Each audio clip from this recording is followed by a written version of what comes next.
Bonjour à tous, bonjour tout le monde. Ici Alex Piga, de retour pour un nouvel échange. Et aujourd'hui, j'ai le plaisir et l'honneur d'accueillir Kan Sama, le gentleman motivateur, euh, entrepreneur aux mille Salut. casquettes, en tout cas qui a touché à énormément de choses durant ses presque 20 ans d'entrepreneuriat. Et c'est peut-être une exclusivité. J'ai peut-être la chance de faire le premier échange avec toi en tant que papa. Exactement. Super, félicitations. Eh ben, merci. C'est top. Et sans plus attendre, je vais d'abord commencer par te laisser te présenter et ensuite j'aurai quelques questions à te poser. Eh ben, salut à tous et salut Alex. Donc, je suis Can, gentleman motivateur, et je me définis plutôt comme un serial entrepreneur. Et aujourd'hui, j'ai qu'une mission, c'est justement d'aider les entrepreneurs, d'aider les indépendants à accéder à une activité à la fois rentable et épanouissante. Ok, Et donc, voilà. Après, pour faire court, comment je les accompagne, c'est via une méthode que j'ai développée par le biais de coaching, de mentoring et aussi de transmission, donc d'enseignement. Voilà. ok, super. Donc ça, c'est ton activité actuelle. Je crois savoir que tu as embrassé pas mal de carrières. Est-ce que tu peux nous résumer ça rapidement pour Ouais, voir ouais. Alors, ton alors background? je vais faire très rapide. Mais après une expérience aux États-Unis, ou en parallèle, on va dire, j'ai débuté en tant que freelance. Et pendant mes études, je savais que je voulais être indépendant. Je fais partie de ces personnes qui ont toujours su qu'ils voulaient pas avoir un patron. Donc, je me suis dit, autant commencer tôt, autant se faire avoir assez tôt pour prendre de l'expérience rapidement. Donc, j'ai commencé plutôt en tant que freelance dans le design et dans le graphisme. Ensuite, j'ai lancé mon agence en revenant de San Francisco, donc en 2006. Donc, j'ai commencé à entreprendre en 2001. J'ai lancé mon agence en 2006. Très vite, j'ai pu avoir de très beaux clients, des clients comme Dior, etc. Au bout de 6 mois, je crois, j'ai bossé avec Dior. Donc, c'était très cool, voilà, une montée fulgurante. Et ensuite, après un échec, parce qu'on était très focalisé sur le flash, les sites en flash, etc. Le flash d'un coup s'est cassé la figure et donc là il a fallu se réinventer. Donc c'était un peu une descente aux enfers, mais ça m'a permis d'entreprendre différemment. Donc je me suis lancé sur des projets autour de l'impression 3D et c'est là que ça m'a donné une autre vision de l'entrepreneuriat. Comment penser un produit, comment vendre un produit. Du coup, j'avais plus la logique d'uniquement vendre mes compétences et vendre mon temps. Donc ça a commencé à me mettre un pied dans une autre manière d'entreprendre. Et suite à ça, voilà, j'ai monté une agence de marketing parce que là, j'ai découvert ce que c'était vraiment que le marketing. Moi qui étais plutôt dans la com, digitale, certes, mais de la com. Donc voilà, faire du marketing. Et ensuite, j'ai lancé un centre de formation, une boîte de prod, une start-up dans la logistique de médicaments. Mais ça pour le coup, c'était l'année dernière. Donc un domaine que je ne connaissais pas du tout. Et au bout d'un an, on a fait un demi-million d'euros. On était couvert sur à peu près tous les médias de la santé et on a attiré beaucoup d'investisseurs. Voilà. Waouh! Impressionnant. Donc, ça veut dire que tu as commencé, si je résume, tu as commencé en tant que graphiste, c'est ça? Ouais, enfin, on va dire freelance un peu polyvalent. D'ailleurs, c'était un peu le problème. Tu sais, le Hmm. mec qui fait un peu tout. Mais voilà, c'est comme ça que j'ai commencé, en parallèle de mes études. Ouais, parce qu'on peut voir si on visite notamment ton site que justement, on sent que tu as l'œil qui se soucie du détail parce que c'est assez propre, ton univers. Merci. Et donc ensuite 3D, marketing et pour après carrément faire on va dire, comment dire, du pur entrepreneuriat sur quelque chose qui n'a rien à voir avec la créa ou Exactement. avec donc dans le domaine de la santé. C'est ça. Ok, super. Et justement, ça m'amène à cette première question parce que tu partageais ça il y a quelques jours à peine. Donc là, tu as touché un peu enfin, un peu à beaucoup de choses. Et justement, ah non, c'était sur une vidéo. Tu définissais ce que c'était pour toi un entrepreneur. Ouais. Tu peux nous dire deux mots par rapport à ça? Ben, en fait, il y a différentes manières de voir l'entrepreneuriat. Pour moi, l'entrepreneuriat, c'est déjà avoir une vision. Il y a une différence entre travailler pour son business, vendre son temps et travailler pardon dans son business, vendre son temps et travailler sur son business.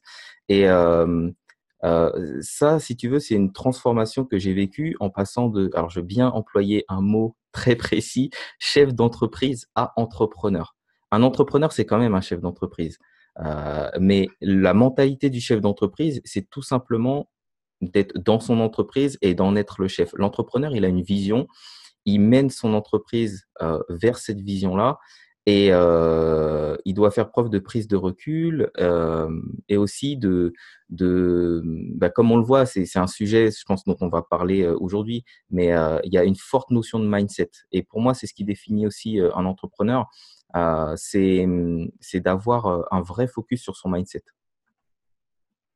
Ouais, d'accord. C'est intéressant parce que vraiment, le but du jeu, quand on se lance et quand on veut grandir, comme tu dis, et comme la traduction américaine, c'est work on your business and not in your business. Et c'est vraiment, je pense que ça doit être vraiment ça, une des clés pour passer à un palier et passer d'un entrepreneur qui fait 1000 choses et qui se sent vraiment débordé à quelqu'un qui maîtrise plus son activité parce que c'est une conséquence de la vision aussi, de savoir où il veut aller et que du coup, il sait exactement quel levier utiliser de façon concrète. Bien sûr. Et alors, je trouve que c'est aussi bien quand on est entrepreneur de trouver ce que j'appelle et ce que beaucoup appellent aussi sa zone de génie. Et alors, c'est chez Apple qui recrutait des personnes avec ce type de profil, ce qu'on appelle les profils en T. Donc, un profil en T, ça veut dire que c'est quelqu'un qui est assez transversal sur l'horizontale, donc qui a une vision sur beaucoup de choses, mais par contre, qui est très profond sur une verticale. Et moi, la verticale sur laquelle je suis très profond, c'est le marketing. Et après, sur la transversale, bon, vu que j'ai fait quand même pas mal de métiers, on va dire, différents, je suis capable d'avoir une vision sur beaucoup de choses. Et ça, je pense que c'est important pour un entrepreneur de ne pas se perdre à essayer de chercher de la profondeur dans tout. Parce que c'est là aussi où on perd le focus et où on ne se définit plus sur la vision qu'on apporte dans son entreprise par son expertise, mais on va se définir plutôt par ce qu'on fait. Et c'est souvent ça qui rend la vie difficile à des gens qui veulent devenir entrepreneurs, c'est qu'ils veulent tout faire eux-mêmes parce qu'ils ont défini leurs valeurs par rapport à ce qu'ils font. Et c'est un vrai shift que j'arrive à faire auprès des personnes que j'accompagne, c'est que ce sont des gens qui parfois ont été, j'en sais rien, directeurs artistiques, designers, peu importe. Ils ont fait les choses et donc, du coup, quand ils doivent changer de modèle économique pour générer plus de revenus ou avoir plus de temps libre, ils se retrouvent coincés parce que quand ils ne font plus, ils ont l'impression que le travail n'a pas de valeur. Donc, ils ont du mal à le vendre, etc., etc. Il faut qu'ils soient celui ou celle qui fait pour pouvoir ressentir qu'ils ont de la valeur. Et ça, c'est un vrai problème.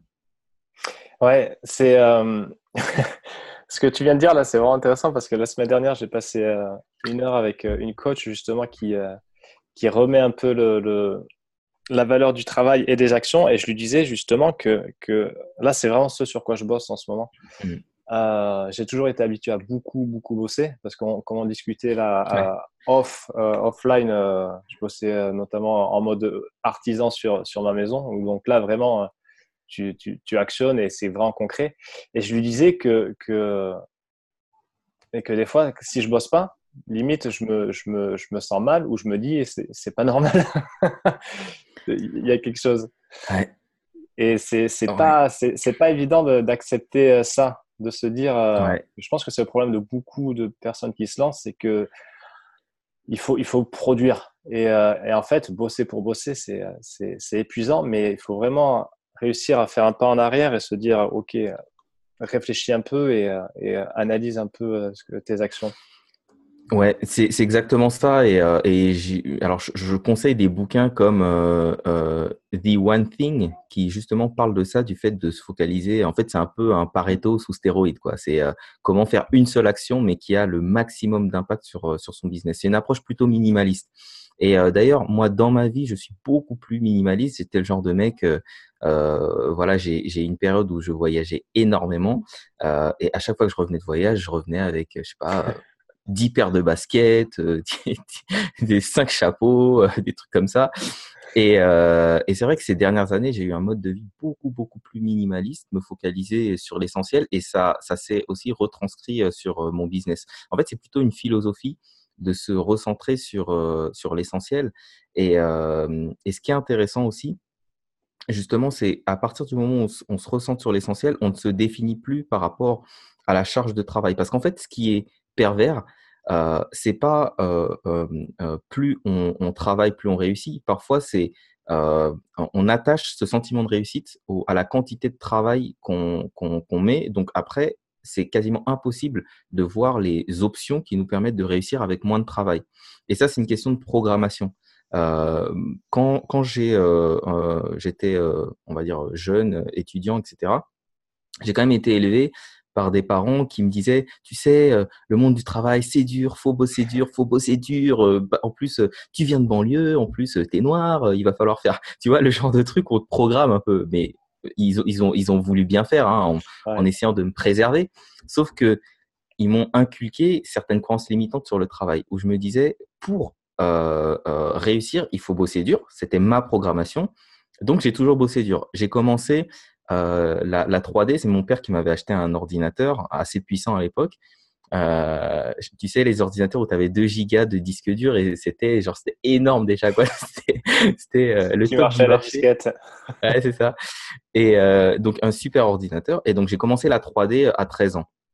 Et quand j'ai eu mon premier ordinateur à 13 ans, j'ai commencé à, entre guillemets, faire des nuits blanches. Donc, c'est-à-dire apprendre par moi-même. Il n'y avait pas de livre, il n'y avait pas d'Internet. J'ai pu une fois voir un livre, donc j'allais dans cette bibliothèque où j'ai trouvé le seul livre sur la 3D. Je regardais, je prenais des notes, j'allais chez moi, je faisais les trucs, ça marchait pas, j'y retournais, etc. Tu vois, l'ère pré-Internet. Et donc, c'est comme ça que j'ai commencé. Et donc, oui, j'ai été un autodidacte et j'ai dû tout le temps fonctionner comme ça. Et sauf que au début, c'était ma fierté, j'en faisais une force en disant, ouais, moi, je suis un mec qui bosse dur, je bosse. Alors, j'ai la chance de pouvoir dormir 4 heures, 5 heures par nuit et Ah, être waouh. prêt. Euh, donc, du coup, je m'en suis servi pendant très longtemps pour performer comme personne. Et ça m'a permis d'apprendre énormément de choses, mais vraiment dans plein de domaines différents, que ce soit la photographie, le design, la 3D, comment réparer des motos anciennes, jusqu'à aux arts martiaux, aux sports de combat, bref, plein de choses que j'ai pu apprendre comme ça parce que justement, j'avais plus de temps que les autres. Sauf qu'un jour, je me suis rendu compte que je bossais encore plus qu'avant et mes résultats n'évoluaient pas. Et même dans une période les plus difficiles, je bossais tellement dur, mais je bossais pour les autres. Je bossais pour payer mes salariés, je bossais pour payer des locaux que j'avais qui étaient surdimensionnés, je bossais pour plein de choses, sauf pour moi. Et là, je me suis dit, il y a un truc qui marche plus. Et à partir du moment où j'ai décidé, parce que j'ai compris que c'était une croyance limitante, que j'ai décidé que c'était possible de réussir autrement, c'est vraiment super bizarre. C'est comme si j'ai des œillères qui sont enlevées et j'ai commencé à avoir plein de choses que j'applique aujourd'hui, mais plein de choses dans le marketing que je ne voyais pas avant. Vraiment, c'est comme si j'étais aveugle sur ces choses-là parce que dans ma réalité, ça n'existait pas. Qu'est-ce qui fait que comment elle est arrivée cette décision ou cette prise de conscience? Euh, Cette prise de conscience, c'est qu'au bout d'un moment, pour moi, il y a deux manières de faire bouger les choses. C'est soit une envie ou un rêve tellement puissant que tu ne peux pas aller te coucher tant que tu l'as pas accompli, soit une douleur tellement profonde que tu n'endors pas. Et moi, c'était ça. C'est-à-dire que j'étais arrivé, et ça, je le dis, je trouve que c'est important aussi de montrer cette part de vulnérabilité parce que j'essaie d'être le plus authentique possible, d'inspirer les gens. Et je pense qu'on n'inspire pas les gens juste en leur disant tout va bien. Voilà, oui, aujourd'hui, ça va. Aujourd'hui, pour moi, c'est beaucoup plus simple, mais ça l'a pas toujours été. J'ai eu la chance, comme je disais, d'avoir une réussite fulgurante, mais aussi d'avoir une grosse chute qui m'a fait réaliser quelles étaient les choses essentielles et justement que c'était pas uniquement travailler dur qui apportait des résultats, mais c'était travailler plus intelligemment. Et je pense que très souvent, on compense le travail intelligent par du labeur. Et que quand il y a trop de labeur, c'est peut-être qu'il y a il y a des choses à revoir. En tout cas, quand on n'est pas ouvrier, quand on est entrepreneur. Donc oui, ça a été cette réalisation qu'à un moment, j'étais dans un moment très difficile où j'étais quasiment arrivé, entre guillemets, un seuil de précarité. Hein, je le dis parce que beaucoup d'entrepreneurs, parfois, sont dans l'obstination. Je m'étais obstiné, je m'étais dit, je ne peux pas me tromper. C'est mon ego, pour le coup, qui me disait, c'est pas possible que tu te sois trompé, continue dans cette voie-là, ça va marcher. Donc, j'ai continué. Et au bout d'un moment, je me suis dit, attends, là, tu es en train de tout perdre. Il est temps d'arrêter, il est temps de lever le pied et de fonctionner autrement. Ça a été vraiment ça le déclic. C'était une douleur dure. Ouais. Souvent, après, c'est ça un peu. J'ai l'impression que quand je me balade un peu sur Facebook, il y en a qui commencent à être, enfin, qui commencent ou pas, à être un peu écœurés par cette fausse authenticité marketée et qui est plébiscitée par des mecs comme Russell Brunson ou qui disent que your mess is your message, tu vois, des trucs comme ça. Et il y en a qui disent qu'au final, qu'il y en a marre que les mecs se mettent en avant de façon marketée pour justement un peu attirer, en tout cas se vendre un peu plus. Ouais. Alors que toi comme moi, ou au final, je pense qu'on a une approche vraiment authentique, voilà, le mot est lâché, Mm. et qu'au final, ça peut être contre-productif quelque part. Ou en tout cas, on peut se faire voir comme des salauds. Ouais, après franchement, je vais te dire, à partir du moment où tu sais ce que tu fais, tu sais pourquoi tu le fais, Mm. tu commences à avoir le cuir tanné. Bien sûr qu'il y a des gens qui disent, ouais, ce mec, c'est un mytho. Ça m'arrive hein, dans des pubs. Bon, maintenant sur Facebook, tu peux plus, par exemple, dans les pubs, annoncer des résultats ou des choses comme ça. Je trouve que c'est une bonne chose parce qu'il y a eu beaucoup d'abus. Moi, j'ai pris la décision, par exemple, dans mon branding, de ne pas annoncer de chiffres. Pourquoi? C'est pas comme ça que je veux inspirer les gens. Je me suis rendu compte que soit ça crispait les gens en se disant Mm. euh, ah mais c'est pas possible pour moi d'arriver à ces résultats-là ou à ces montants-là, etc. Ou je sais pas, je trouve que ça peut plus frustrer les gens et beaucoup de personnes justement ont pris cette décision-ci de pas communiquer leurs chiffres ou de pas en faire un porte-drapeau. Par exemple, moi, ça m'arrive pour des personnes que je coach en privé de leur dire pour que ça les inspire et pour leur expliquer aussi comment, pourquoi. Quand je dis, voilà, bah tiens, avec ce post Instagram, ça m'a généré 12 000 euros ou des choses comme ça, je leur explique pourquoi pour leur montrer que le système que je leur enseigne fonctionne et que je suis moi-même le premier à l'utiliser. Donc, pour les inspirer dans ce sens-là, mais pour des personnes qui me connaissent, avec qui je travaille. Pour les personnes qui me connaissent pas, quand ils voient des chiffres comme ça veut tout et rien dire. J'ai vu des gens Ouais. dire, j'ai fait un demi-million en e-commerce, mais ils faisaient pas de profit, ils faisaient pas de bénéfice. Donc, tu vois, Ouais, ça, ouais, les chiffres, ça veut ouais. tout rien dire. Et puis surtout quelque part, on impose un idéal à la personne qui voit nos messages, alors qu'au final, chacun a ses rêves, chacun a sa définition de la sérénité et de la liberté financière. Bien sûr. Et quelqu'un peut être très heureux avec 2500 euros, 10 000, 100 000 par mois, etc. Donc, c'est là où justement les modèles, ou en tout cas les leaders sont. Je ne sais pas si c'est une part de responsabilité, mais ouais, chacun voit ce qu'il veut communiquer. Ouais. Ouais, et après c'est là où aussi le marché, je pense qu'il y en a pour tous les goûts. Il y en a qui se disent, qui disent voilà, je vais créer des millionnaires, mais pourquoi? Euh, Moi, ça m'intéresse pas de créer des millionnaires, ça m'intéresse de créer des gens qui sont épanouis. Oui, je pense que quand tu fais, et c'est pour ça que je parle souvent de faire 10 000 euros par mois, je pense que quand tu fais 10 000 euros par mois, il n'y a pas que l'argent qui compte. Quand tu Mm. fais 10 000 euros par mois, il se passe certaines choses. C'est-à-dire que déjà, tu sais que tu peux investir en toi, tu peux investir dans le fait de te former, dans le fait de trouver des mentors, dans le fait d'avoir plus de possibilités pour toi, pour ta famille. Après, au-delà, c'est une question de vision. Et tout le monde n'a pas forcément, par exemple, quand j'ai donc des calls avec des personnes avant qu'elles deviennent clientes, il y a des personnes qui sur le coup, n'ont pas forcément de vision, qui se disent juste, ah bah tiens, oui, je veux faire beaucoup d'argent, oui, mais pourquoi? Bah, je sais pas, je vais m'acheter des appartements et puis je vais, d'accord, mais pourquoi? C'est quoi le fond? C'est quoi la finalité? Tes appartements, tu vas pas les emporter avec toi dans ta tombe, c'est pas ça qui va créer des souvenirs dans ta vie, etc. C'est quoi la finalité? Et ils le savent pas encore. Et donc ça, c'est par exemple une des choses qu'on va aller travailler parce que j'en suis convaincu, que sans vision qui va au-delà de l'argent, tu finis malheureux. Pourquoi? Parce que même quand tu as beaucoup d'argent, après, tu es déçu. Tu vas te dire, en fait, c'était ça d'avoir de l'argent parce que t'as rien d'autre projet derrière.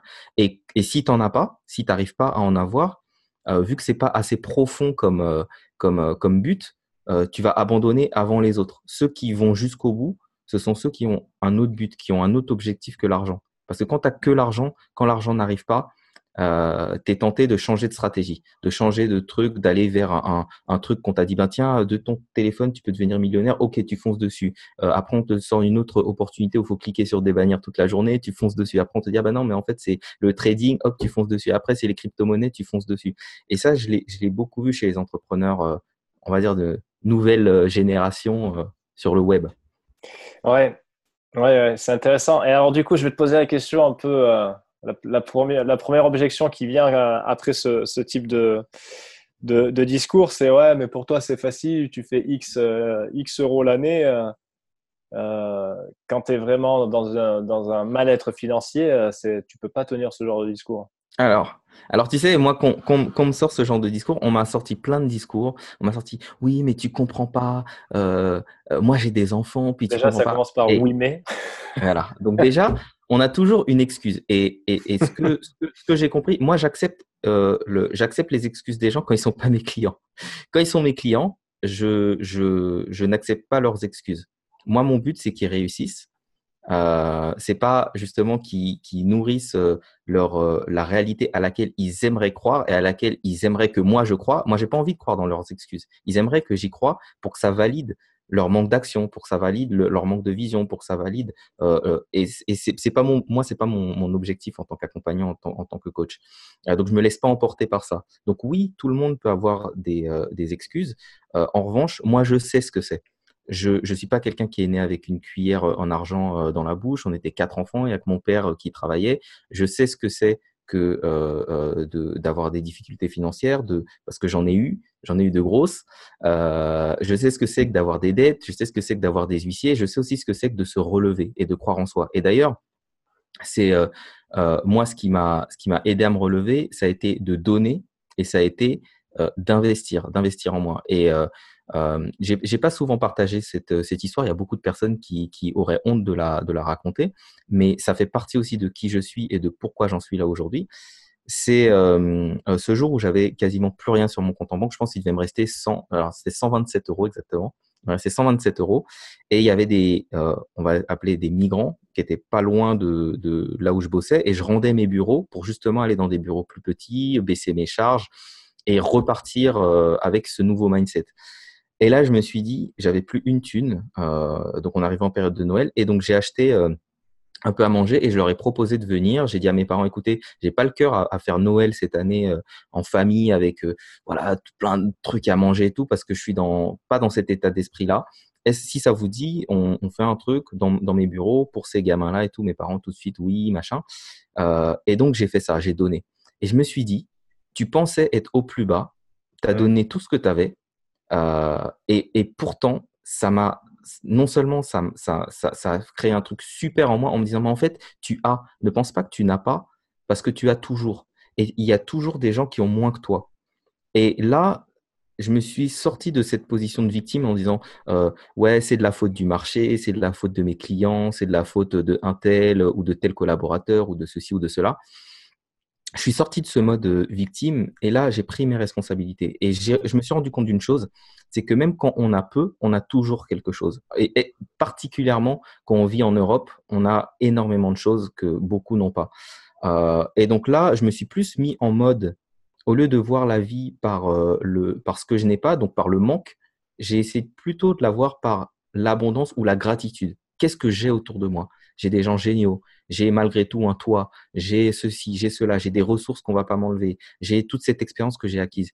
Et je me suis mis dans ce mode-là. Donc même quand ça, pour répondre à ta question, ce sont des choses que j'ai vécues et du coup, j'ai dû tout déconstruire. J'ai dû faire un travail sur ce qui était le plus important à ce moment-là, c'est-à-dire investir en moi, croire à nouveau en moi, bosser sur mon mindset, ce que je n'avais pas fait parce que tant que les choses fonctionnent, tu avances, mais quand tu sais pas pourquoi elles fonctionnent, tu sais pas non plus pourquoi elles ne fonctionnent pas et tu sais pas ce qu'il faut faire pour les faire fonctionner.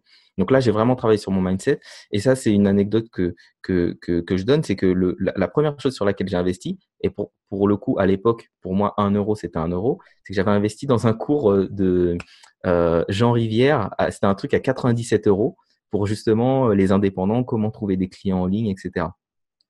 Le truc, c'est que j'ai même pas regardé la vidéo jusqu'au bout, mais ça a déclenché un truc chez moi en me disant, mais tu vois, tu pensais que tu n'avais pas un rond, mais tu as pu, allez, j'avais vendu un écran que j'avais de chez moi, tu as vendu un truc et tu as pu te payer un cours. Et puis ensuite, j'ai pris un cours de Neil Patel, c'était un cours à 997 dollars c'était plutôt le SEO, etc., sur du marketing digital. Et là, je me suis dit, j'ai jamais investi dans un cours en ligne, dans un programme en ligne, j'ai jamais investi ces montants-là. Et pourtant, je l'ai fait dans une situation qui était désastreuse. Et là, ça m'a donné confiance en moi. Et c'est ce que je vois aussi chez les gens que j'accompagne, c'est qu'à partir du moment où ils prennent le coaching, dès qu'ils ont payé, il se passe un truc au fond d'eux-mêmes sur la valeur qu'ils ont vis-à-vis d'eux-mêmes. Ça leur envoie un signal de je mérite, j'ai suffisamment de valeur pour investir en moi. Et là, il se produit déjà un truc qui crée des changements. Et c'est assez dingue en fait. Ouais, c'est la folie, hein, ouais. Moi aussi, l'année dernière, j'ai suivi mon premier coaching l'année dernière parce que j'étais dans une situation où on s'installait aux Émirats, j'avais encore la maison qui n'était pas finie, le visa qui traînait. Mhm. Et je me disais, et ça avançait pas dans mon activité, je me disais là, il me faut un déclic, quoi. Il me faut quelque chose. Et je savais qu'il fallait que Mhm. j'investisse sur moi. Et donc, c'est passé forcément par un investissement Ouais, financier. Et boum. Enfin, ouais. là, maintenant, si j'avais pas fait ça, maintenant, là, je pense que je serais pas en train de te parler, j'aurais pas des clients, j'aurais pas Mhm. avancé. Et à partir de là, où justement, tu te responsabilises quelque part en disant, OK, ben là, c'est parti, mon coco, action. Et vraiment, et c'est ce qu'un copain m'avait dit, que lui, il est coach sportif et il avait déjà remarqué ça. Il disait, les gars que je suis, euh, la seule façon qui les fait avancer, c'est d'investir financièrement. Ouais. Sinon, ils ne se bougent pas.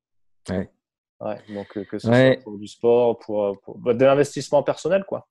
Mais tu vois, c'est l'expression américaine qui dit you pay to pay attention. Donc, vous Mm. payez pour porter votre attention sur quelque chose. Et je trouve qu'elle est vraie. Et en fait, c'est particulier parce que à chaque fois que je le dis, je me dis, mais est-ce que la personne en face, elle pense pas que je suis un escroc, que j'essaye de lui dire ça pour la convaincre, alors que quand je le dis vraiment dans une position d'empathie, parce que moi, je suis passé par là et je sais à quel point ça cause du tort de pas investir en soi. Et d'ailleurs, j'ai fait un post il y a pas longtemps un peu marrant sur les pirates de l'internet, sur ces gens qui vont télécharger des formations de manière illégale, etc., en se disant ah tiens, j'ai besoin d'informations. Mais en fait, ce qu'ils ne comprennent pas, c'est que en faisant ça, ils se tirent mais une balle dans le pied, quoi. Et ce sont des gens qui n'y arrivent jamais, parce qu'en Mm. fait, ils s'envoient à eux-mêmes un signal de je ne mérite pas, je ne mérite tellement pas que je ne mérite même pas de débourser 1 euro pour apprendre quelque chose, que je mérite même pas de débourser 1 centime pour avoir quelqu'un qui m'accompagne, qui va voir des choses que je ne vois peut-être pas en moi, etc. Ouais, je Et, crois pas en moi. Ouais. ouais. Et ça, on sous-estime largement la puissance du mental et du subconscient sur ces choses-là, sur les actions et ce que disent nos actions de nous, en fait. Mm. Ouais, ouais, ouais. C'est assez puissant, en effet. Mm. Je me suis noté un truc là, par rapport à ce que tu disais il y a à peu près 10 minutes maintenant, sur la persévérance et l'échec. Et justement, je voudrais ton avis sur la différence entre persévérer et savoir que quoi qu'il arrive, on y va. Parce que là, je suis en train de me réécouter Think and Grow Rich. Et justement, là, j'ai Ouais, ouais, écouté ouais, ouais. le chapitre de la persévérance. Et aussi, un moment où se dire, prendre un pas de recul et se dire, OK, ben là, tu fais fausse route. Elle est délicate, Ouais. cette limite entre savoir où est-ce qu'on savoir que ou se convaincre que c'est la bonne chose et en fait peut-être prendre un peu de recul et se dire ben non en fait je fais fausse route et comment tu Bah, définirais un jour, alors je vais pas l'équilibre. m'attribuer les mérites de ça, c'est Oussama Ammar de The Family qui avait dit ça et juste entendre ça, ça avait cliqué. C'est la différence entre la détermination et l'obstination. Et pour moi, la détermination, c'est j'ai un point de mire. Et c'est pour ça que pour moi, c'est important même essentiel d'avoir vraiment une vision, de savoir où on va, pourquoi on y va. C'est vraiment le pourquoi. J'ai une destination et un peu à l'image du GPS, même si le chemin doit changer, je persévère. Là, c'est de la persévérance. Donc, on est dans la détermination. Je suis déterminé à y arriver et à prendre différents chemins s'il le faut. L'obstination, c'est ça ne marche pas. Je tape la tête contre le mur jusqu'à ce que je casse le mur et j'essaie de foncer et d'y aller au forceps. Et même si ça passe pas, j'y vais, même si je dois y aller à feu et mettre tout à feu et à sang. Et ça, c'est ce que j'ai vécu à un moment et c'est ce qui m'a causé du tort. Je voulais aller d'une manière par un chemin et j'étais vraiment dans l'obstination, pas dans la détermination. Et quand j'ai compris ça, ouais, ça m'a pas mal allégé en fait à me dire ouais, il y a d'autres moyens pour y arriver. Et il y a des Mm. moyens que tu ne connais pas encore et que tu vas découvrir en cours de route. Donc, faut accepter parfois de se jeter dans le vide et d'avoir la foi. Là, je parle vraiment de foi, pas la foi religieuse, mais vraiment le sentiment que tu as dans les tripes qui te dit je suis sur le bon chemin. Ça veut dire écouter son ressenti, écouter son intuition. Il y a de plus en plus d'articles là-dessus sur l'intuition, etc. Mais l'intuition, c'est une des meilleures armes des entrepreneurs. Et les meilleurs entrepreneurs sont des entrepreneurs intuitifs, qui arrivent à sentir des choses avant que les gens le savent. Il n'y a aucun signe qui montre que ça va fonctionner, qui arrivent à sentir un marché, une opportunité. Personne n'y croit, mais ils y vont. Et ça, faut se faire confiance là-dessus. Et sans aller dans des choses métaphysiques, mais rien que toutes les informations que notre subconscient capte, il en capte 10 000 fois plus que notre conscient. Et ça continue à tourner comme un ordinateur, à processer à l'intérieur. Et ensuite, on a des informations et des ressentis sans savoir pourquoi. Bah, c'est le travail de notre subconscient qui a beaucoup plus d'informations que nous et qui nous donne aussi ce sentiment d'intuition en se disant, je ne sais pas pourquoi, mais je sens qu'il faut aller dans ce sens-là. Et à mon sens, suivre son intuition, c'est aussi important. Donc, ça veut dire avoir la foi. On parle souvent de brûler les navires ou de sauter dans le vide. Bah ouais, c'est sauter dans le vide en se disant, quoi qu'il arrive, je sais que j'ai des ailes qui vont se déployer. J'ai la foi qu'elles vont se déployer et qu'elles vont se déployer avant que j'atteigne le sol. C'est parfois ça aussi, entreprendre. Ouais, c'est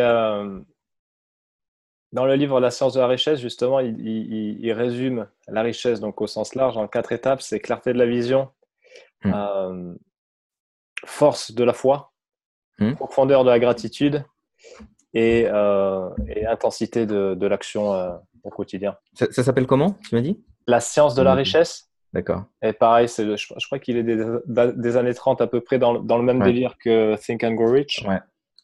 Et les deux sont assez complémentaires, je trouve. C'est bien.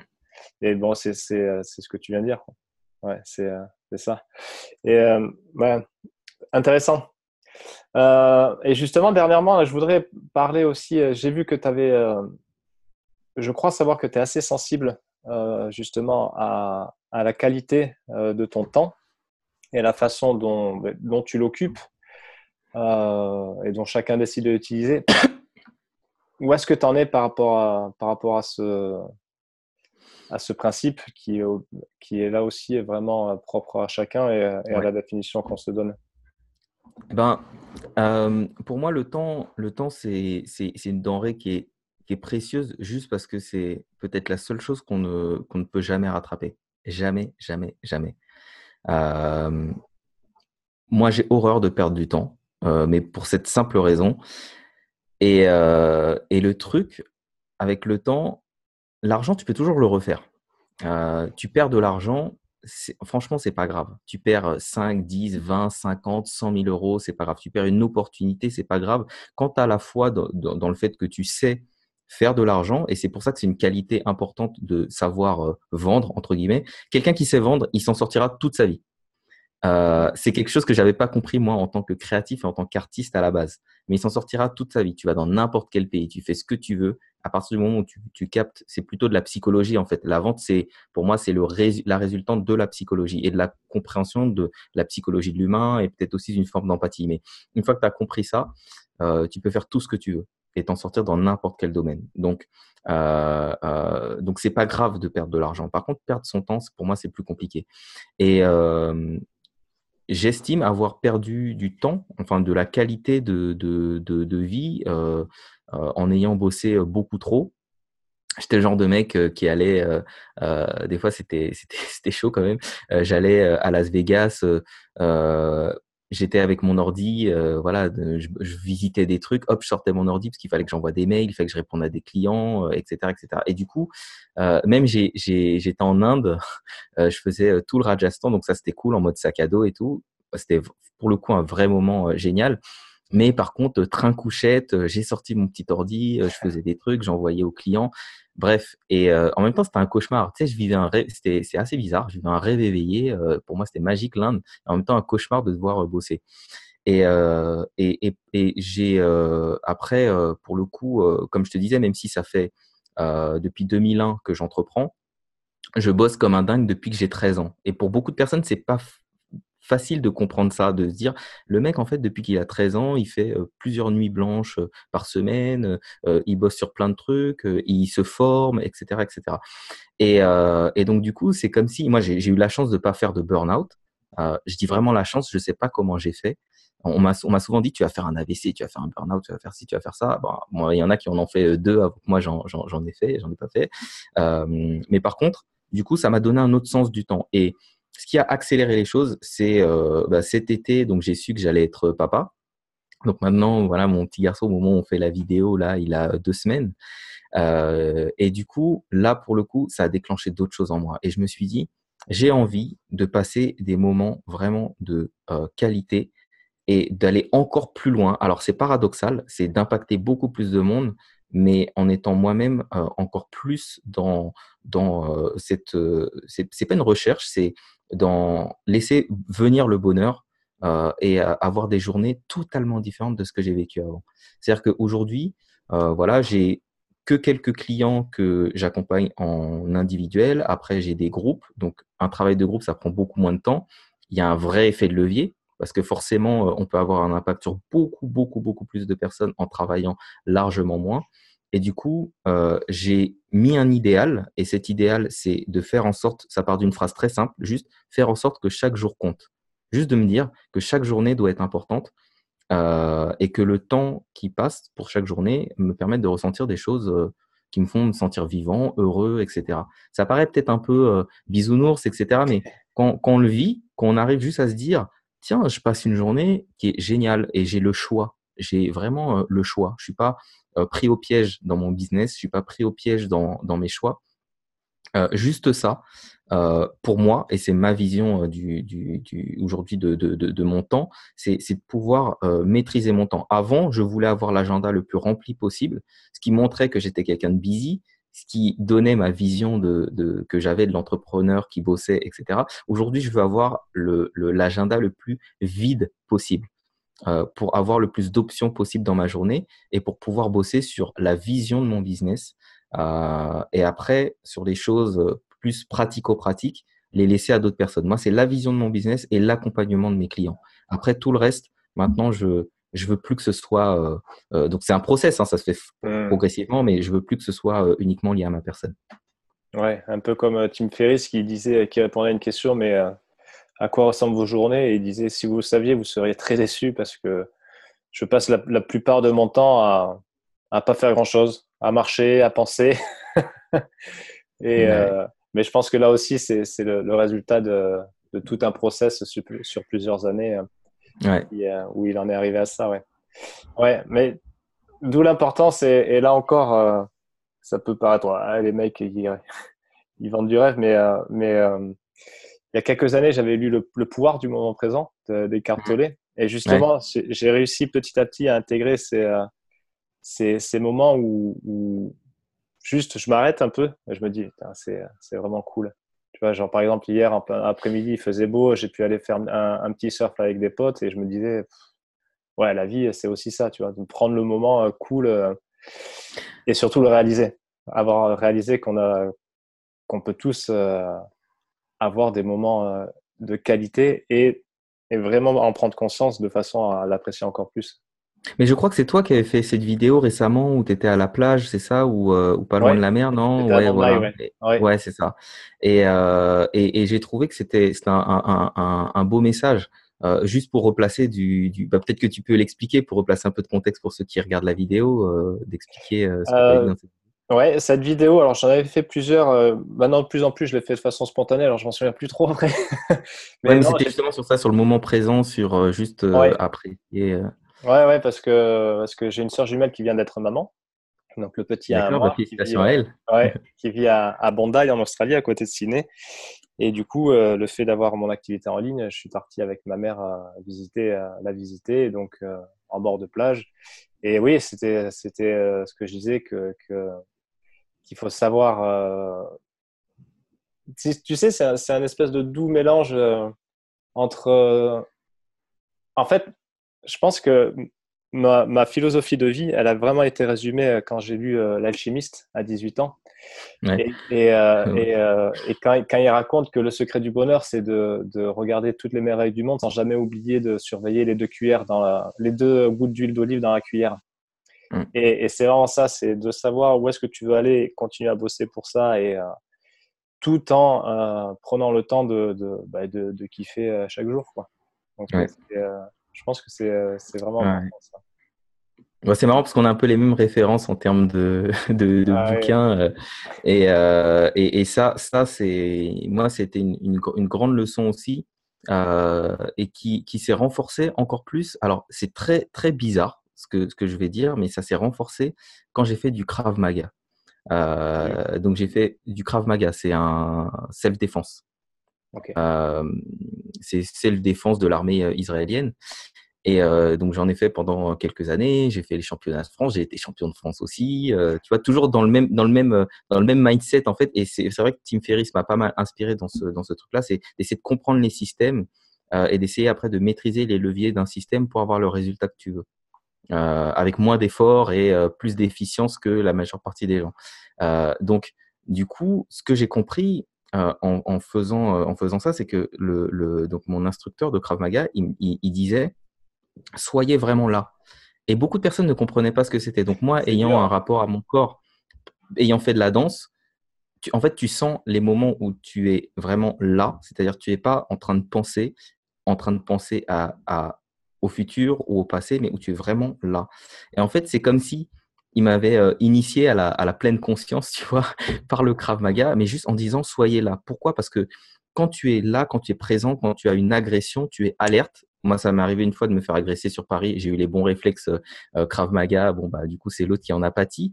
Mais parce que j'ai été là sur le moment. C'est-à-dire, tu es là, tu sais ce qui se passe, tu fais appel à toutes tes ressources présentes, tu te fais confiance et tu n'es pas dans l'angoisse dans la peur c'est vraiment être présent. Et pour moi, c'est aussi ça. Et ça fait une différence fondamentale quand j'ai mes prospects au téléphone pour qu'ils deviennent clients. Je suis là. Je suis vraiment là avec eux. Je ne pense pas à est-ce qu'ils vont dire oui, à est-ce qu'ils vont dire non, à est-ce qu'il y en a qui m'ont dit oui hier, à est-ce qu'il y en a qui m'ont dit non avant-hier, à combien il y a sur mon compte en banque, à ce que je veux faire, à est-ce que je suis dans mes objectifs ou pas. Je ne pense à rien de tout ça. Je suis juste là pour la personne. Et ça fait une différence fondamentale. Et j'ai beaucoup de personnes qui me disent après, waouh, ça fait du bien. Merci pour ta qualité d'écoute parce que je suis vraiment là, présent avec eux. Et ça, pour moi, c'est une vraie clé. C'est pas palpable. Il y a des gens qui ont besoin de passer par plein de moyens pour pouvoir ressentir ça. Mais quand on est vraiment présent et qu'on sent les choses, au même titre que je vais aller dehors et soit je peux marcher et puis je vais penser à autre chose et puis je regarde mon téléphone. D'ailleurs, le téléphone, c'est tout sauf être là parce on est ailleurs. C'est vraiment une porte sur l'ailleurs ou une porte sur ce qui s'est dit hier ou une porte sur l'ego, une porte sur. C'est tout sauf là. Donc, les gens qui veulent être dans le moment présent, oubliez votre téléphone. Mais quand tu es dans le moment présent, il se passe plein de choses, tu ressens plein de choses, tu vois plein de détails.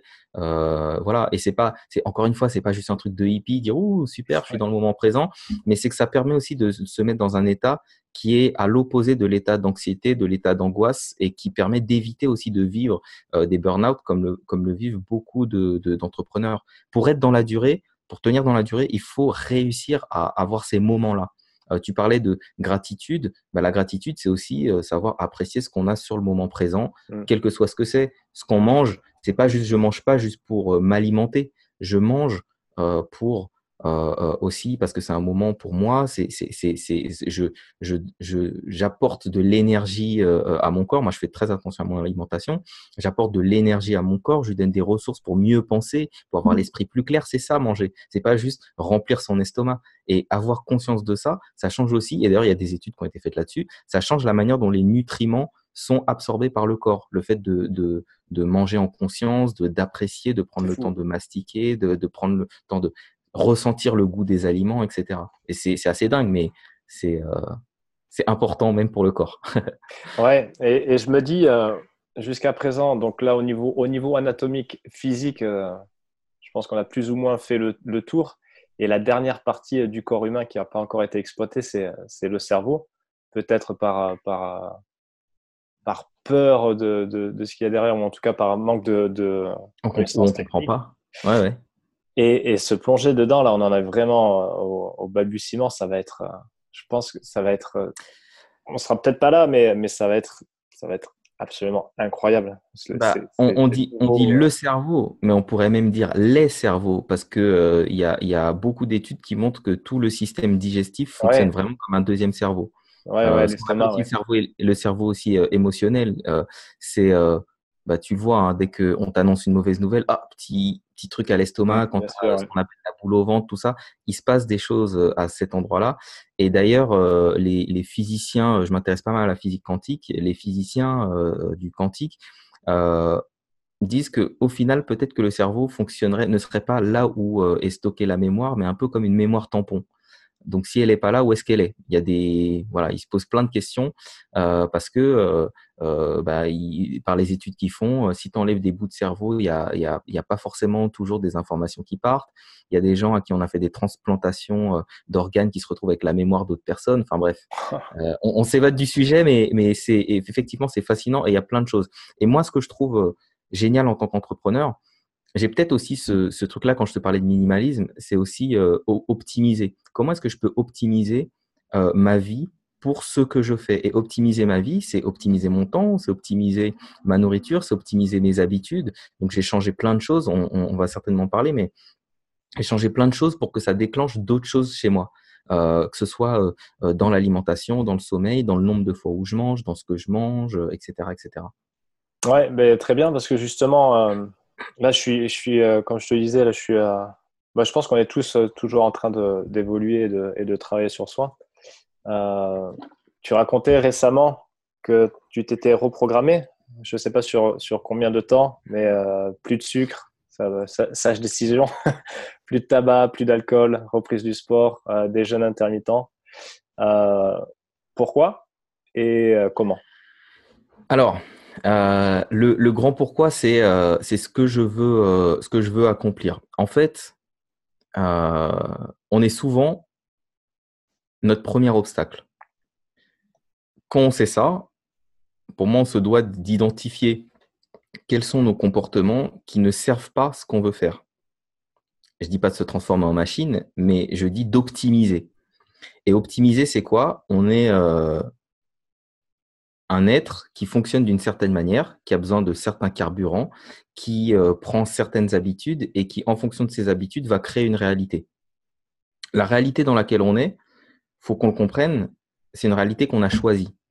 C'est souvent dur à comprendre quand on est dans une situation difficile, quand on vient de se faire larguer, quand on vient d'avoir fait ci, quand on vient d'avoir fait ça, quand on vient de perdre de l'argent, un business, qu'il y a quelque chose qui ne marche pas. On a souvent tendance à en vouloir aux autres. Maintenant, ce qu'il faut comprendre, c'est qu'on est 100% responsable de tout ce qui s'est passé. Et prendre la responsabilité, c'est reprendre le contrôle.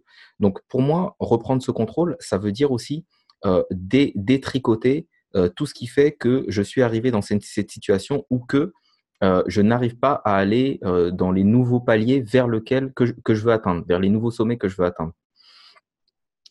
C'est soit on attend quelque chose de très difficile qui nous arrive. Donc moi, il m'est arrivé des choses à des moments précis de ma vie qui m'ont fait bouger. Je vais donner quelques exemples. Un gros incendie où j'ai failli perdre la vie qui, pour le coup, m'a poussé à faire des choix en tant que pour devenir entrepreneur vraiment. Et ça, c'est parti de là parce que la peur de passer à côté de certaines choses, l'angoisse de ne pas m'accomplir, de devoir mourir d'un jour à l'autre sans avoir fait vraiment ce que je voulais. J'étais quelqu'un qui était assez timide, qui avait peur de faire certaines choses, avait peur de se lancer, plein d'angoisses, plein de peurs.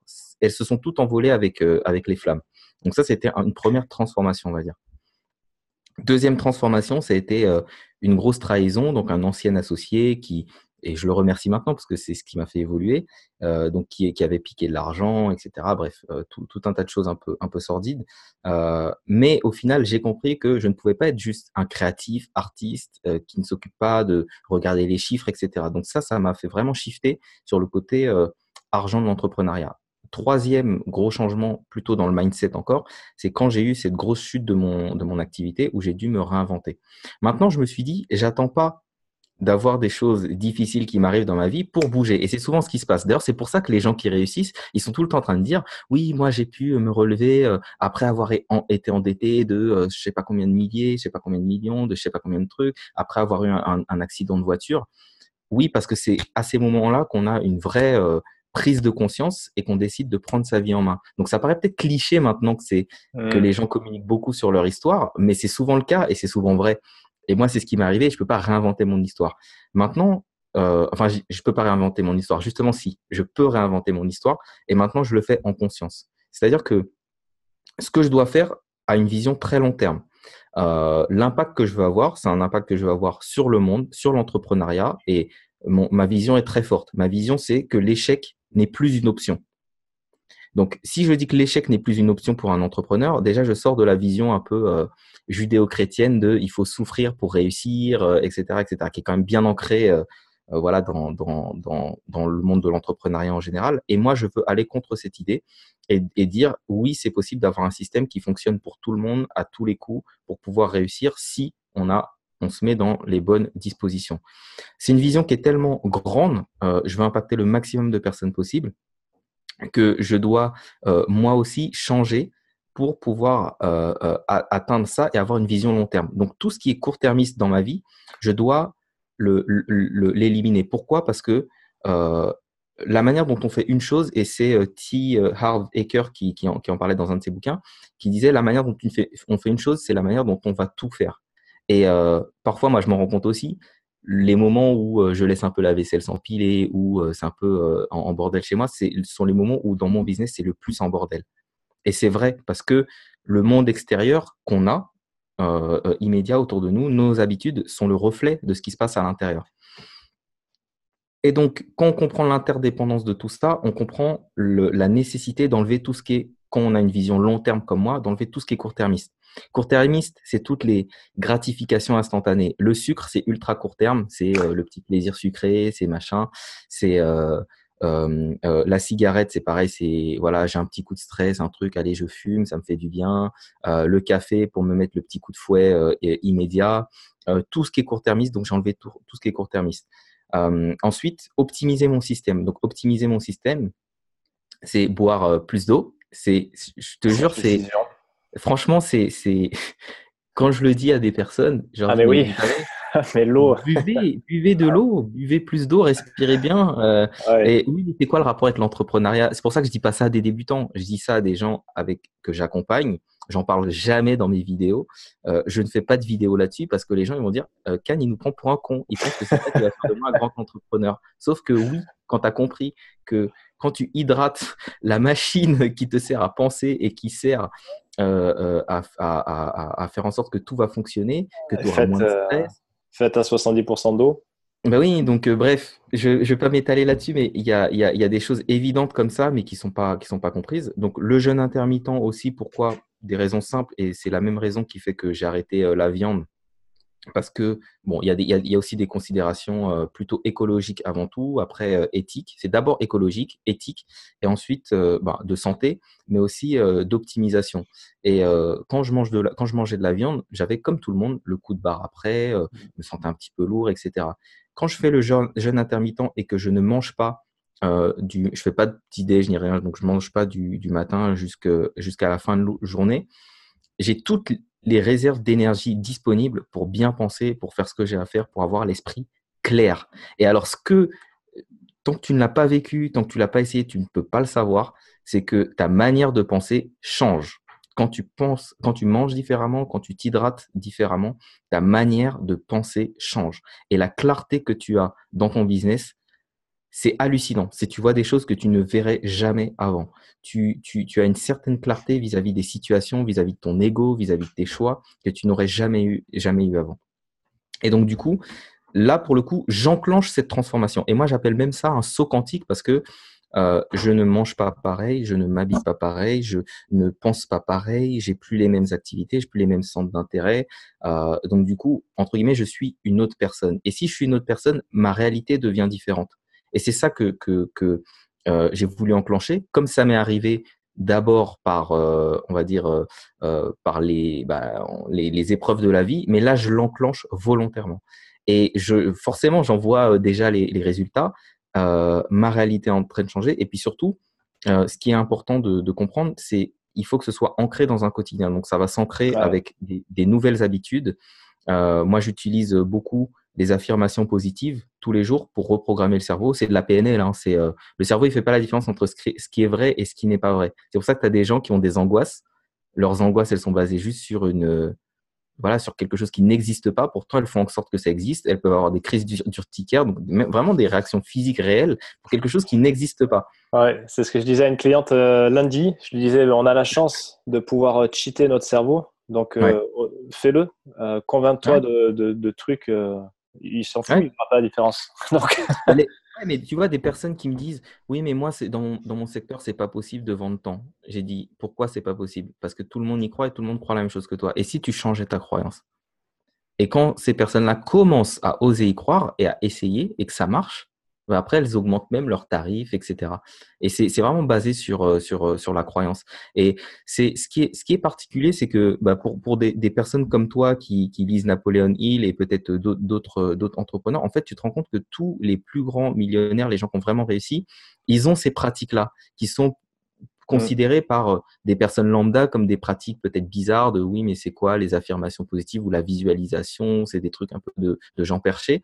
Et ce dont je me suis rendu compte, pour moi qui étais aussi un sceptique de ces choses-là avant, je me suis rendu compte que beaucoup de personnes pratiquaient ça. Il y en a qui ont commencé à en parler, ou vraiment le mettre en application et puis en parler publiquement. C'est une idée qui est beaucoup plus véhiculée maintenant. Mais c'est vrai que ce sont des choses, on peut être sceptique parce que ça fait pas du tout partie en tout cas dans notre mode occidental, de notre manière de fonctionner. Et aussi parce comme tu disais, on en sait encore très peu sur le cerveau. Mais ce qu'on sait, et moi, je me suis beaucoup intéressé aussi aux neurosciences. On sait justement qu'on a la capacité, c'est ce qu'on appelle la neuroplasticité. Donc, on a la capacité de changer une grande partie de nos connexions neuronales pour pouvoir justement faciliter certaines choses, pour pouvoir se réinventer. Par exemple, une personne qui va renforcer juste par tous les jours en exprimant un peu de gratitude en disant bah tiens, aujourd'hui je suis heureux d'avoir fait ça, ça, ça. Elle va renforcer les signaux positifs, ou en tout cas les canaux par lesquels passent les signaux positifs dans son cerveau. Donc, ça va être plus facile pour elle d'avoir un mode de pensée ouais. optimiste, positif, tourné vers la résolution, que un mode de pensée négatif tourné vers, du coup, au contraire, les plaintes et vers les problèmes. Et ça, on a tous le choix de modifier ça. Ouais, comme par exemple, tout simplement, je vais faire demi-tour. Il faut que je me branche. Tout Ouais, simplement, question de merde égale réponse de merde. ouais, bah, c'est ça. Pour résumer rapidement. C'est ça. Ouais. Et pour le coup, c'est ça que je trouve génial. Et c'est pour ça que la plupart des entrepreneurs, moi je dis toujours qu'il y a, tu sais, il y a différents niveaux. Il y a les gens qui débutent, qui veulent des outils. Pour eux, il faut des outils. Tiens, ta ClickFunnels, c'est bon, tu vas être millionnaire, il faut ça, ça, ça. Ceux qui ont compris que les outils ne font pas tout, bah après, ils veulent des tactiques. Donc, c'est quoi la dernière tactique pour pouvoir avoir plus de prospects, pour pouvoir avoir ceci, cela? Ceux qui ont compris que les tactiques ne font pas tout, ils commencent à aller vers des stratégies.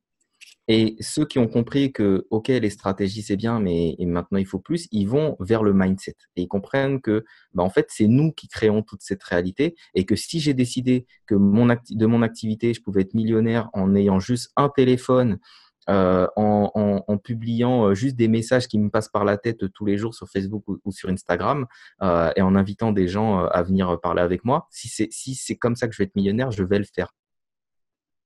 Sans passer par tous les chemins où on dit oui, il faut que tu fasses ça, il faut que tu fasses ça. Faut absolument que tu aies un lead magnet, que tu aies une base d'email, que tu aies ceci, que tu aies cela. Chacun crée sa réalité en fait. Ouais. Et une fois qu'on a compris ça, on y va et on y va avec tellement plus de légèreté parce qu'il y a trop d'informations aujourd'hui. Trop d'informations. Ouais, ouais. Mais chacun, on est tous dans le même monde, mais chacun est dans son propre délire. Ouais. Mm. Ouais, Ouais, c'est ça. ouais. Super. D'accord. Peut-être ça fait combien de temps? Ça fait 1 heure? Ça passe vite. Ouais. Où est-ce qu'on te trouve, Can? Alors, on me trouve sur Facebook ou sur mon site gentlemanmotivator.com. Donc, Facebook, c'est sur Gentleman Motivator. Et justement, bah, pour finir là-dessus et expliquer un peu mes perspectives et faire le lien avec ce que je disais tout à l'heure, justement, moi, j'ai mis en place une méthode qui est une méthode justement agile. Donc, c'est-à-dire qu'on commence par des choses simples qui apportent des résultats rapides et ensuite, on va rajouter la couche progressivement de complexité qu'il faut pour aller encore plus loin dans le processus. Mais du coup, j'ai fait une méthode vraiment simple que j'ai appelée la méthode C4X. Pourquoi C4X? Parce que pour moi, il y a 4 piliers importants quand on met en place son business. D'abord, c'est savoir qui est son client idéal. Et une fois qu'on a compris qui est son client idéal, comment il pense, c'est vraiment de la psychologie. Derrière, on peut quasiment tout faire. Il n'y a même pas besoin de prendre des cours de copywriting. Les copywriters vont me détester pour ça, mais il n'y a pas besoin de prendre de cours de copywriting. Il faut juste savoir les mots qu'emploie la personne, comment lui parler, qu'est-ce qu'elle veut, qu'est-ce qu'elle vit, qu'est-ce qu'elle veut vivre, et lui parler avec son langage et nous, juste de la manière la plus simple possible. Donc, premier C, c'est client idéal. Ensuite, c'est captiver, réussir à captiver une audience. Donc, ça passe par un branding, ça passe par un message fort, ça passe aussi par avoir une offre qui est irrésistible. Ensuite, c'est converser, être sur un ton vraiment conversationnel avec son audience. On n'est plus, avant on parlait B2B, B2C, machin. Là, maintenant, on est dans le human to human. D'où l'importance d'être soi, d'être dans son authenticité, d'être dans un personal branding et aussi parfois d'accepter de pas faire l'unanimité et justement d'être assez clivant, de bien polariser. Et plus on est authentique, plus on va polariser. Et le dernier c'est convertir. Donc, c'est bien d'attirer des gens, de savoir qui ils sont, etc. Mais après, faut convertir ses prospects en clients. Et là, pour le coup, il nous faut un système de conversion qui peut être uniquement le téléphone ou un système beaucoup plus complexe qui va prendre en compte, là, on peut aller dans les schémas un peu plus classiques, les emails, des séquences d'emails, du contenu délivré d'une certaine manière, de la pub Facebook, du retargeting, si ça parle aux gens qui te suivent, et toutes ces choses-là. Mais moi, et donc le X, bah, c'est l'effet multiplicateur qu'on peut avoir une fois qu'on a ces 4 piliers. Euh, Après, on va aller multiplier dans chacun des piliers pour multiplier ses revenus. Donc moi, ce que je dis, c'est qu'on commence d'abord par un client idéal avec une offre et un message, avec un canal privilégié pour rentrer en communication avec son prospect et avec un système de conversion. Et une fois qu'on a ces premiers résultats, et pour moi, les premiers résultats, j'estime qu'il y a un palier aux alentours de 10 cas par mois. Pourquoi? J'en sais rien, mais je sais qu'une fois qu'on les a passés, ce que je vois chez les personnes que j'accompagne et ce que ça a créé chez moi aussi, c'est qu'une fois qu'on a passé ce palier, il se passe d'autres choses. Et on a d'autres besoins, on a une sérénité, on peut aller sur les choses un peu plus en profondeur, etc., etc. Donc, une fois qu'on a fait ça, après, c'est là où on met l'effet multiplicateur, aller sur plus de typologies d'avatar client, sur plus d'offres. Donc, c'est-à-dire aussi pour les clients qu'on a actuels, bah, de pouvoir leur proposer d'autres choses pour qu'ils aillent plus loin avec nous. Plus de canaux de conversation et plus de manières on va dire, de convertir, donc plus d'entonnoir de vente, entre guillemets. Donc ça, c'est vraiment une méthode que j'ai mise en place basée sur de la méthodologie agile et sur plein de leviers, sur plein de supports à la fois que je crée pour pouvoir aider les personnes à mettre ça en place dans leur business pas à pas et sans être dans la complexité qu'on voit aujourd'hui qui peut crisper beaucoup de gens en fait. Ouais, ouais, ouais, c'est assez juste et c'est marrant parce qu'hier j'ai donné un premier webinaire live parce que c'est un canal que j'aime bien Ouais. et justement c'est marrant, je parle à peu près de la même chose. Le titre c'est 3 étapes simples pour vivre sereinement de son Mmh. activité, donc ça fait putaclic parce que ça fait vu, revu et C'est pas dégueulasse. grave. Mais au final, c'est là un peu où peut-être que ça prêche, parce que au final, ça tient à ça. Ça tient à d'abord se bosser sur soi, un client, une offre, savoir se vendre aussi, accepter de se vendre et réaliser que c'est cool. Et ensuite, trouver un canal un tunnel enfin, tunnel, c'est un gros mot, mais là où est son client, qui nous plaît à nous et qui convertit. Bien Et, sûr. après, banzai. Ouais, ouais. Non, Ouais. mais c'est ça. Mm.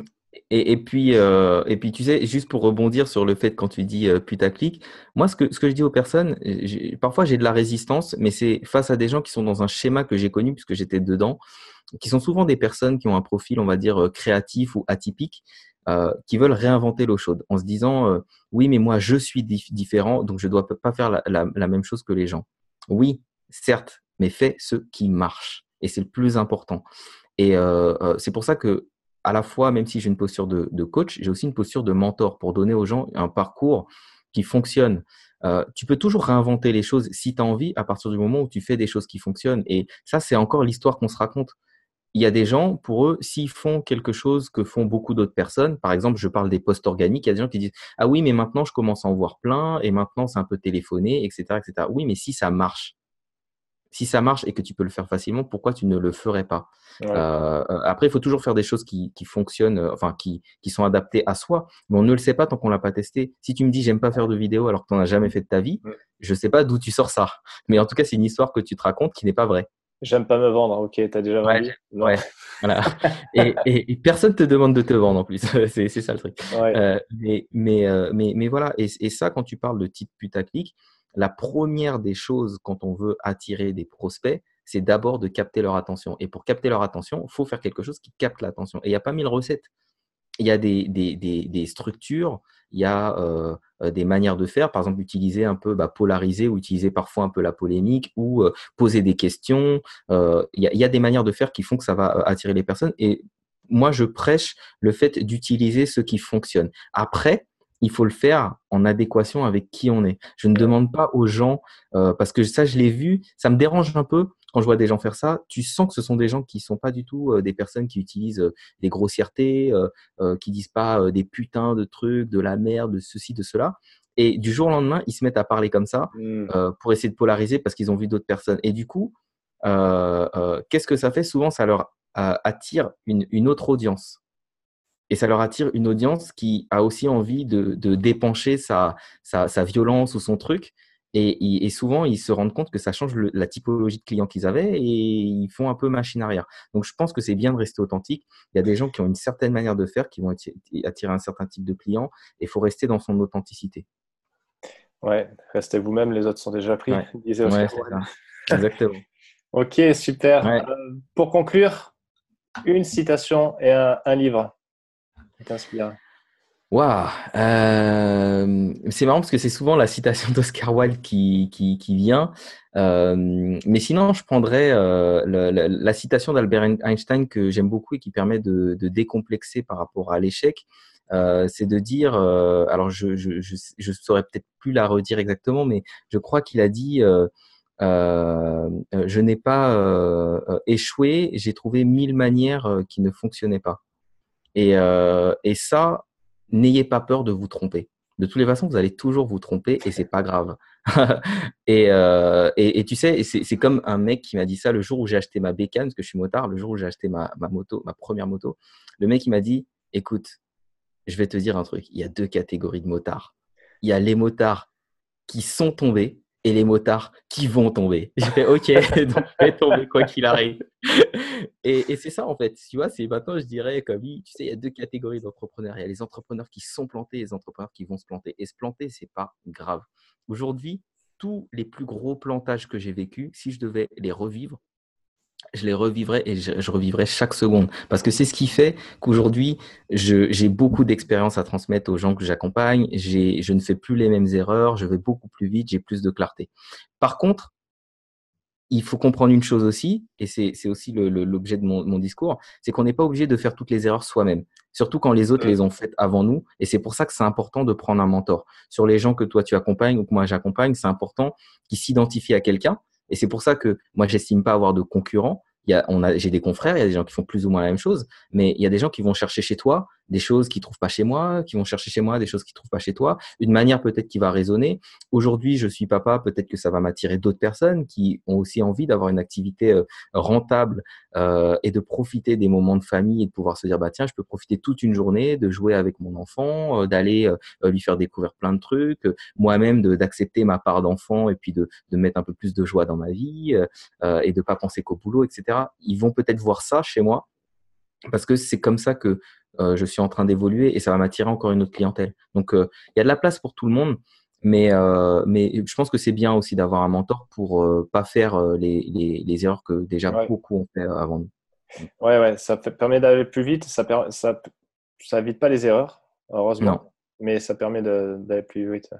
Ouais. Et, par rapport, par rapport aux motards qui tombent, les deux catégories, c'est marrant, ça me fait penser à.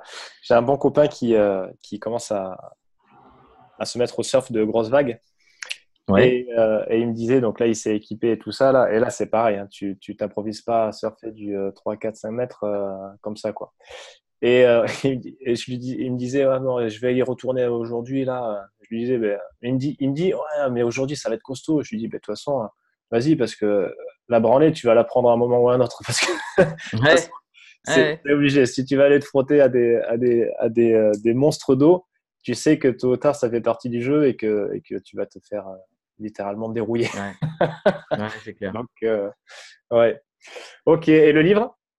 Le livre, alors quel livre faut raconter? Bon, alors il y a un grand classique, mais pour moi, c'est pour les gens plutôt pour les gens qui débutent, c'est hyper important de lire Père riche, Père pauvre. Hmm. Je pense que ça permet vraiment de faire la différence entre c'est quoi une mentalité justement qui nous permet d'avancer et pourquoi c'est important quand on est entrepreneur de comprendre ce que sont comment dire, nos actifs et qu'est-ce que c'est aussi que des dépenses pour pas se retrouver. J'ai beaucoup de personnes qui me disent oui, ben moi je vais acheter un appartement dans lequel je vais vivre, comme ça c'est un investissement. Ouais, enfin, ce sera un actif le jour où il sera fini d'être payé. Mais pour l'instant, Ah ouais. c'est que un poste de dépense. Je pense que ça, c'est vraiment un bouquin qui est clé. Après, j'aime aussi bien, parce que moi, tout l'aspect psychologie, ça m'intéresse beaucoup. Le livre de Robert Cialdini.